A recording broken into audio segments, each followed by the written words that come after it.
जय जिनेन्द्र। नमो अरिहन्ताणं नमो सिद्धाणं नमो आयर्याणं नमो उवज्झायाणं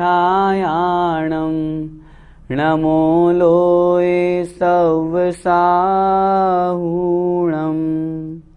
पंच परमेष्ठी भगवान की जय। श्रवण संस्कृति स्वाध्याय पाठ्यक्रम में प्रथम वर्ष में सिद्धांत प्रवेशिका भाग 1 का हम अध्ययन कर रहे हैं, जिसमें पिछली कक्षा में हमने आचार्य भगवान शांति सागर जी महाराज और जीव अजीव इस अध्याय का अध्ययन किया था। आइए आगे बढ़ते हैं। सभी अपनी किताब निकाल लें। पाठ नंबर 10 इंद्रियां, पेज नंबर 17 निकाल लें। आज की कक्षा में हम इंद्रियों के बारे में समझेंगे। संसारी जीव की पहचान के चिन्ह को इंद्रिय कहते हैं।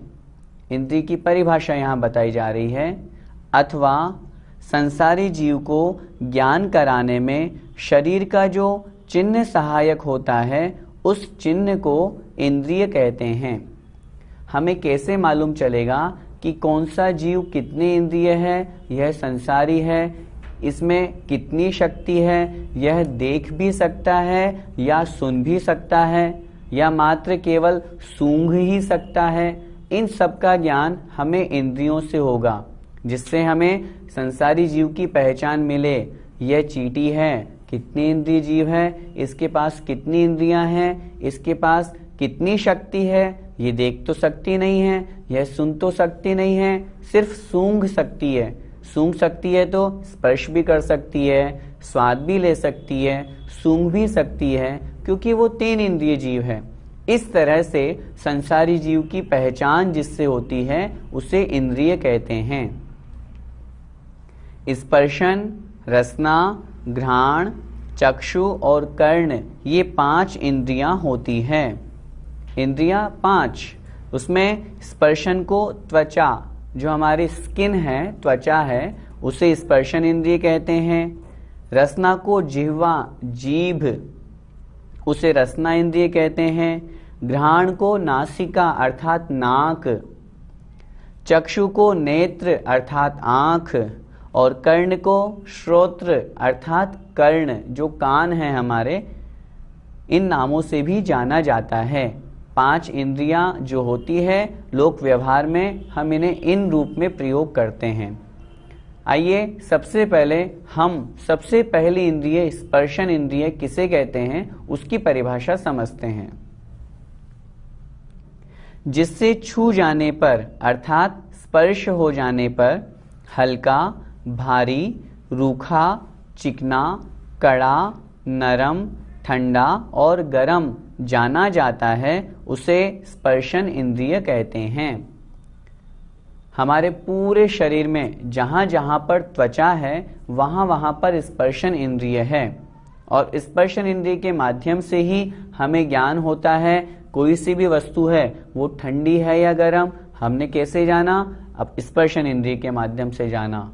हमारे हाथ में लोहे की कील है, हमने कैसे जाना कि ये भारी है? स्पर्शन इंद्रिय के माध्यम से जाना।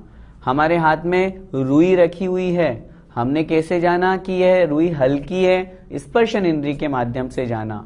इस प्रकार 8 विषयों का जो ज्ञान होता है, वो स्पर्शन इंद्रिय के माध्यम से होता है। उदाहरण दे रहे हैं, जैसे स्पर्श करने पर रुई हल्की होती है, लोहा भारी होता है, बालू अर्थात जो मिट्टी होती है वह रूखी होती है, घी चिकना होता है, पत्थर कड़क होता है, कठोर होता है, रबर नरम होता है, बर्फ ठंडा होता है और अग्नि आग गर्म होती है। इस प्रकार ये सब हमें किससे ज्ञान हुआ? स्पर्शन इंद्रिय के माध्यम से। हमारे शरीर में हम चूंकि पहली इंद्रिय की बात कर रहे हैं, क्रमशः एक एक इंद्रिय आगे बढ़कर हम 5 इंद्रिय की परिभाषा समझेंगे। प्रत्येक जीव जो संसार में है, वह कम से कम एक इंद्रिय के धारी तो है ही सही। चाहे वह स्थावर जीव हो, निगोदिया हो, चाहे कोई सा भी हो, पहली इंद्रिय तो हर संसारी जीव के होती ही है। तो उसी के माध्यम से जिनके पास ये स्पर्शन इंद्रिय होती है, उसके माध्यम से इन 8 विषयों का ज्ञान होता है। 8 विषयों का जिसके माध्यम से ज्ञान होता है वह स्पर्शन इंद्रिय कहलाती है। दूसरी इंद्रिय रसना इंद्रिय, जिससे चखने पर खट्टा, मीठा, कड़वा, कषायला, चरपरा आदि स्वादों का ज्ञान होता है, आदि स्वादों को जाना जाता है, उसे रसना इंद्रिय कहते हैं।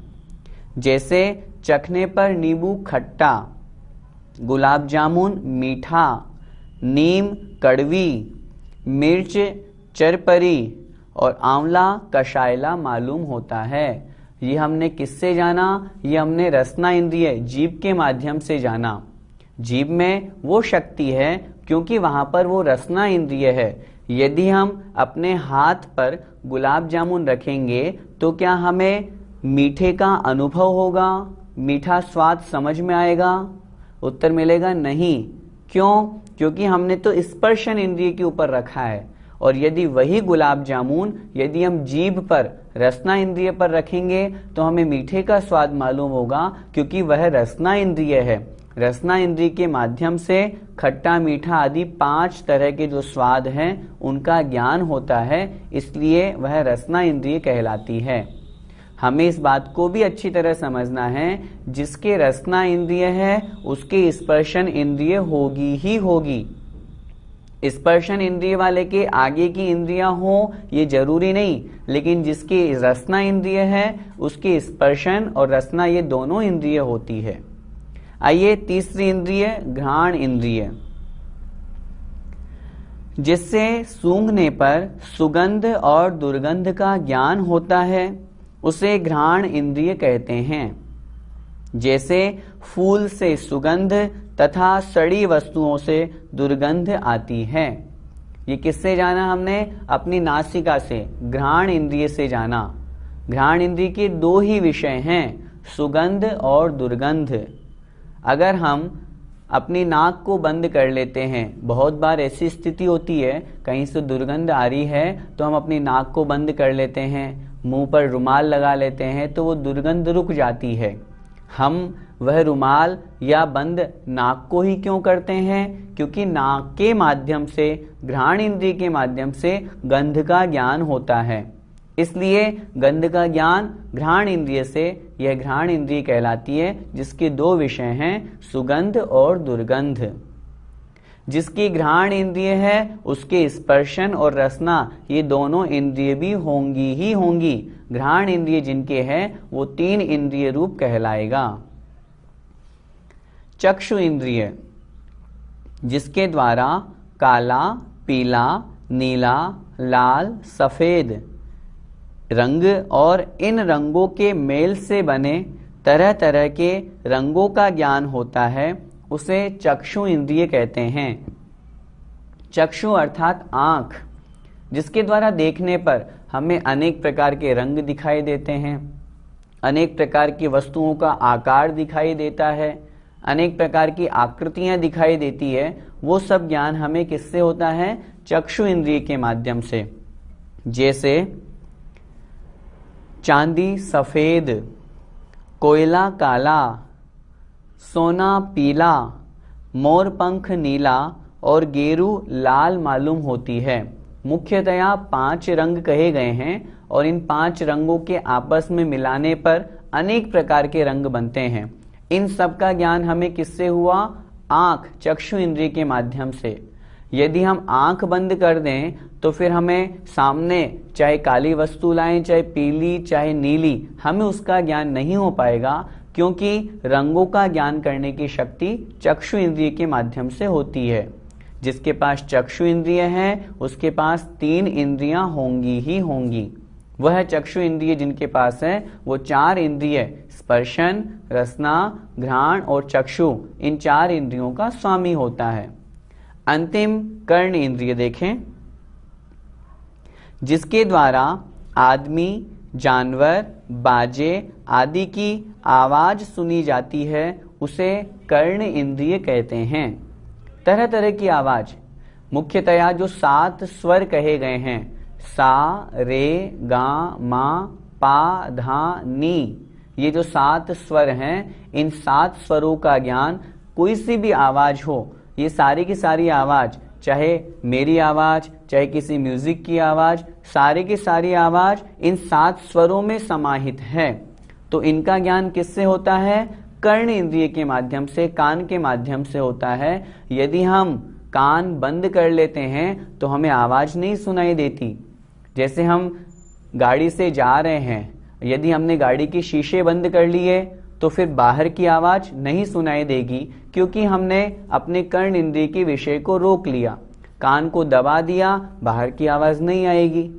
तो इस प्रकार जिसमें सुनने की शक्ति है उसे कहते हैं कर्ण इंद्रिय। इस प्रकार ये 5 इंद्रियां होती हैं, स्पर्शन, रसना, घ्राण, चक्षु और कर्ण। आगे देखें, त्रस जीव किसे कहते हैं। पिछले पाठ में हमने एकेंद्रिय स्थावर जीवों के बारे में समझ लिया था।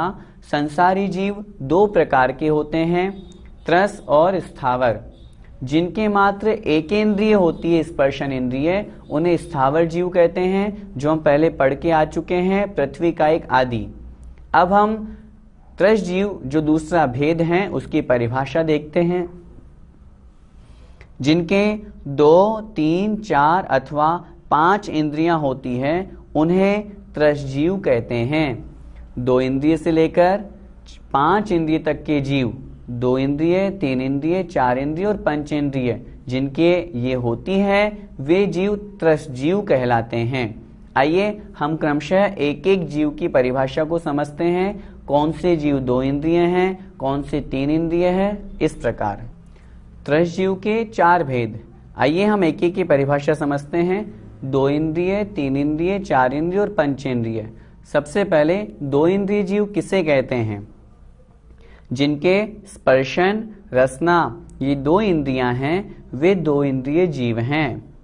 जैसे लट, केंचुआ, जोंक, सीप, कौड़ी, शंख आदि, ये सभी जीव 2 इंद्रिय कहलाते हैं। 2 इंद्रिय से तात्पर्य जिनके स्पर्शन और रसना ये 2 इंद्रिय हो। एक बात और अच्छी तरह से समझना है, 2 इंद्रिय से यहाँ पर कोई सी भी 2 इंद्रिय हो ऐसा नहीं लगाना। ऐसे लगाएंगे तो फिर गड़बड़ हो जाएगा। 2 इंद्रिय से तात्पर्य प्रारंभ की 2 इंद्रिय। इन इंद्रियों का जो क्रम दिया गया है ये इसी क्रम से रखना है, याद भी इसी क्रम से करना है, ताकि कहीं पर अवसर मिले चींटी कितने इंद्रिय जीव? 3 इंद्रिय। अब वो 3 इंद्रियां कौन कौन सी? क्रमशः लगाएंगे, स्पर्शन, रसना, घ्राण, ये 3 इंद्रिय जिसमें पाए जाए वो चींटी। तो ये क्रम हमें ध्यान रखना है। प्रारंभ में 2 इंद्रिय कौन? जिनकी प्रारंभ की स्पर्शन और रसना ये 2 इंद्रियां होती है, वे 2 इंद्रिय जीव कहलाते हैं। उदाहरण में जो यहाँ पर अनेक प्रकार के उदाहरण दिए, लट है, केंचुआ है।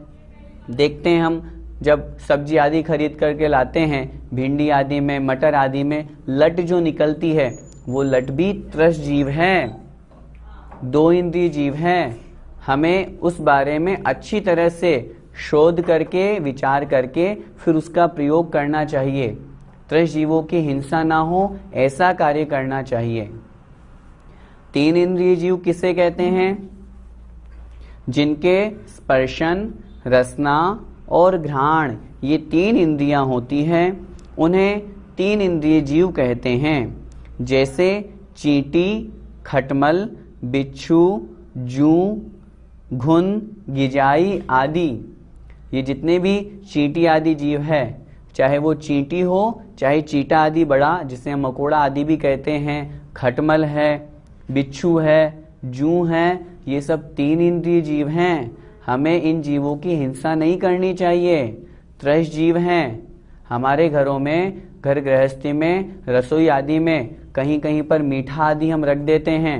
मीठा आदि रख देने से क्या होता है, वे जो जीव होते हैं वे वहां पर उत्पन्न हो जाते हैं और उत्पन्न होने के कारण से उन जीवों की हिंसा हो जाती है।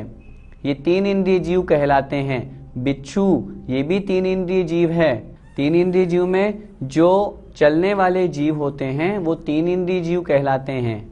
2 इंद्रिय में हमने जुल्लट, केंचू आदि लिए थे। जो पेट के बल चलते हों वे 2 इंद्रिय, जो चलने वाले हों वे 3 इंद्रिय। मैं चर्चा कर रहा था, हमारे घर में बहुत बार ऐसी स्थिति होती है, हम मीठा आदि कहीं पर भी छोड़ देते हैं। दूध पिया, दूध पीने के बाद में उसको रख दिया, सुबह देखा तो उसमें चींटियां उत्पन्न हो जाती है। हम 3 इंद्रिय जीव, त्रय जीव की विराधना कर देते हैं। इसलिए यदा कदा जब ऐसी स्थिति हमारे साथ में हो, हम जीव हिंसा का ध्यान रखें। 3 इंद्रिय जीव चींटी आदि को न मारें, उनकी हिंसा से बचें। माताओं बहनों से विशेष निवेदन, जब भी वो भोजन आदि बनाती है अच्छी तरह से साफ सफाई करे। साफ सफाई करने के बाद में फिर उस क्रिया को करे। गरम गरम तवा होता है, बिना नीचे देखे उसको रख देते हैं, कितनी जीवों की हिंसा हो जाती है। दवाई आदि छिड़कती हैं माताएं बहनें अपने रसोई में, उसमें कितने 3 इंद्रिय 4 इंद्रिय जीव मरण को प्राप्त हो जाते हैं। हाँ, अगर कोई जीव उत्पत्ति हो भी गई है, पहले पूरे अच्छी तरह से सफाई करें। सफाई करने के बाद में फिर वहां दवाई छिड़कें, ताकि फिर वापस पुनः जीव उत्पन्न ना हो। पहली बात तो ऐसा ही अवसर ना आने दें जिससे जीव उत्पन्न हो, पहले से ही वैसी व्यवस्था बना के रखें। तो इस प्रकार इन जीवों को हम समझ रहे हैं, इससे हमें फल क्या मिल रहा है, क्या सीखना है? सीखना ये है इनमें भी जीव होते हैं। ऐसा नहीं है कि ये छोटे छोटे हैं तो जीव नहीं होते, इनमें भी जीव हैं। जैसे हम जीव हैं वैसे ये जीव हैं, हमें भी इनकी रक्षा करनी है, इनकी हिंसा नहीं करनी। 4 इंद्रिय किसे कहते हैं? जिनके स्पर्शन, रसना, घ्राण और चक्षु ये 4 इंद्रियां होती हैं, उन्हें 4 इंद्रिय जीव कहते हैं। जैसे भौरा, मच्छर, टिड्डी, मधुमक्खी, मक्खी, बर्र, ततैया आदि। जो उड़ने वाले जो प्राणी होते हैं उन्हें 4 इंद्रिय जीव कहते हैं। मक्खी, मच्छर आदि। बहुत से लोग मक्खियों को तो नहीं, मच्छरों को मारते हैं। बहुत से लोग मच्छरों को मारने के रैकेट जलाते हैं, उस रैकेट से उन मच्छरों को मारते हैं। वो कहते हैं ये हमारे लिए हानिकारक हैं, हमें काटते हैं इसलिए जला लेते हैं। मैं आपसे निवेदन करना चाहता हूं, हमें ऐसी क्रिया नहीं करनी जिससे त्रस्त जीवों की हिंसा हो। सबसे पहले तो हम अपने कमरे को, अपने निवास स्थान को इतना अच्छा बना के रखें ताकि वहां पर ऐसे जीव उत्पन्न ही ना हो, और यदि कदाचित हो भी जाएं तो अच्छी सुरक्षा के साथ में ऐसी विधि प्रयोग में लें जिससे जीव मरे नहीं, बाहर निकल जाएं, ताकि हम उस जीव हिंसा से बच सकें। ये भी 4 इंद्रिय जीव हैं। यदि हम एक भी मच्छर को मारते हैं तो 4 इंद्रिय जीव के घात का पाप लगता है, त्रस्त जीवों की हिंसा का दोष लगेगा, इसलिए हमें उससे भी बचना है। 5 इंद्रिय किसे कहते हैं? जिनके स्पर्शन, रसना, घ्राण, चक्षु और कर्ण ये 5 इंद्रियां होती हैं, उन्हें 5 इंद्रिय जीव कहते हैं। जैसे मनुष्य, सर्प, हाथी, घोड़ा, तोता आदि। ये सब 5 इंद्रिय जीव कहलाते हैं। देव हैं, नारकी हैं, हम मनुष्य हैं। तिर्यंच में हाथी, घोड़ा, बैल, सर्प आदि ये सब 5 इंद्रिय जीव कहलाते हैं। बहुत बार किसी के घर में यदि कोई सांप आदि या पंचेंद्रिय जीव निकल आता है तो हमें उसको मारना नहीं चाहिए, हमें उसे यथास्थान छोड़ देना चाहिए ताकि हम उस जीव हिंसा से बच सकें। प्रश्न हो सकता है, कोई लोग कहेंगे आपने सांप को 5 इंद्रिय कैसे कह दिया? वैज्ञानिक लोग तो सांप के कान होते ही नहीं है ऐसा मानते हैं, उसके कान तो दिखते कहाँ हैं। हम आपसे पूछेंगे, यदि सांप के कान नहीं होते तो फिर जब सपेरा बीन बजाता है तो फिर वो नृत्य कैसे करने लगता है बिना सुने? उसे वो धुन अच्छी लगती है तभी तो वो उस धुन को सुन करके और वहां पर नृत्य करता है। निश्चित रूप से सांप के कान होते हैं, भले ही वो हमें दिखाई न दें, इतने सूक्ष्म होते हैं। जैसे हमारे कान बाहर निकले हुए हैं, अन्य पशु पक्षियों के कान बाहर निकले हुए हैं, वैसे सांप के नहीं निकले हुए हों, छोटे रूप में निकले हुए हों, लेकिन वह कर्ण इंद्रिय का धारक 5 इंद्रिय जीव ही है।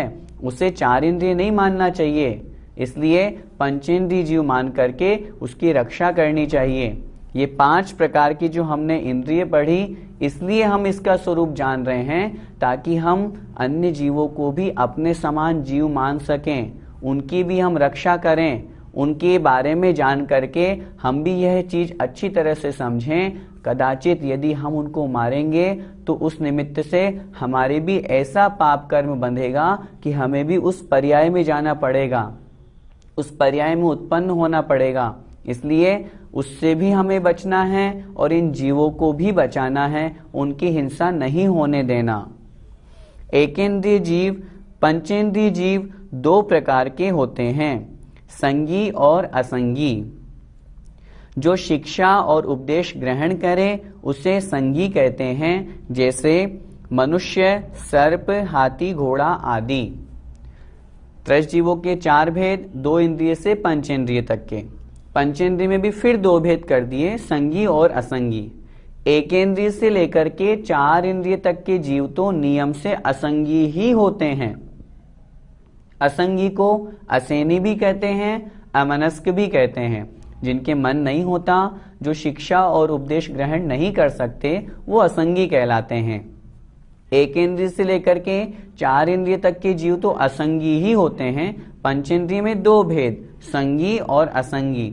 संगी की परिभाषा हमने पढ़ी, जो जिसके मन होता है, जो शिक्षा और उपदेश ग्रहण कर सकता है, उसे हम संगी कहते हैं। जैसे मनुष्य हैं, हम और आप हैं, हमें कोई चीज समझाई जाती है, हम समझ जाते हैं, मन से ग्रहण करते हैं। सांप आदि है, हाथी, घोड़ा आदि, ये सब संगी जीव कहलाते हैं। जो शिक्षा और उपदेश ग्रहण नहीं करे उसे असंगी कहते हैं, जैसे जलसर्प, कोई तोता आदि। जैसे सांप के आगे आप बीन बजाओगे तो वो नृत्य करने लगेगा, लेकिन किसी जल सर्प के आगे, जो जल में निवास करने वाले जो सांप होते हैं, उसके आगे बीन बजाएंगे तो वो नृत्य नहीं करेगा। उसके कान तो हैं, पंचेंद्रिय तो वह भी है, लेकिन उसके मन नहीं है, इस कारण से वो असंगी है और उस धुन को वो स्वीकार नहीं कर पा रहा। इसी तरह कोई तोते होते हैं जिनको आप जो रटाओ वो मनस्क हैं, यदि संगी हैं तो वो यथावत बोल देंगे, कोई नहीं बोल पाते। तो पंचेंद्रिय में भी इस तरह से 2 भेद पाए जाते हैं। और इस पाठ से हमें क्या सीखना है? विकलत्रय जीव, जिनके 2, 3 तथा 4 इंद्रियां होती है, उन्हें विकलत्रय जीव कहते हैं। 2 इंद्रिय जीव अथवा 3 इंद्रिय जीव अथवा 4 इंद्रिय जीव, ये जो तीनों प्रकार के जीव हैं, 2 इंद्रिय, 3 इंद्रिय अथवा 4 इंद्रिय, ये विकलत्रय के अंतर्गत आते हैं। ये 3 तरह के जीव विकलत्रय कहलाते हैं। एकेंद्रिय और विकलत्रय जीव नियम से असेनी ही होते हैं। देव, नारकी तथा मनुष्य नियम से सेनी ही होते हैं। जैसा कि हमने बताया, 5 इंद्रिय में से जो एकेंद्रिय है वो विकलत्रय में 2 इंद्रिय, 3 इंद्रिय और 4 इंद्रिय, ये 4 इंद्रिय तक के जीव नियम से असेनी। पंचेंद्रिय में मनुष्य हैं, देव हैं और नारकी है, ये नियम से सेनी ही होते हैं। तथा किंतु तिर्यंच पंचेंद्रिय जीवों में कोई सेनी और कोई असेनी होते हैं। तिर्यंच पंचेंद्रिय में ये भेद हो जाते हैं। इस अपेक्षा से सेनी और असेनी दोनों तरह के जीव पाए जाते हैं। इस पाठ में हम अगर अपनी पहचान करें तो हम कौन हैं? 5 इंद्रियां हमने समझी। हमारे 5 इंद्रियां हैं पूरे शरीर में स्पर्शन, रसना, घ्राण, चक्षु और कर्ण। हम पंचेंद्रिय जीव कहलाते हैं। सेनी और असेनी की हमने पहचान करी। हमारे मन हैं, हम सोच अच्छे बुरे की समझ रखते हैं, सोच विचार करके कार्य करते हैं, इसलिए हम सेनी हैं। इस पाठ से हमें यह सीखना है कि जब हम पंचेंद्रिय हैं, सेनी हैं, अच्छे बुरे का विचार रखते हैं, तो जो अच्छा है उसे स्वीकार करें, जो बुरा है, जो गलत है, उसे त्याग करें और जीव हिंसा से बचें, ताकि हम अपने जैन धर्म में जो प्राण है, जीव हिंसा से बचना, जीवों की रक्षा करना, उसे हम ग्रहण कर सकें। जय जिनेंद्र।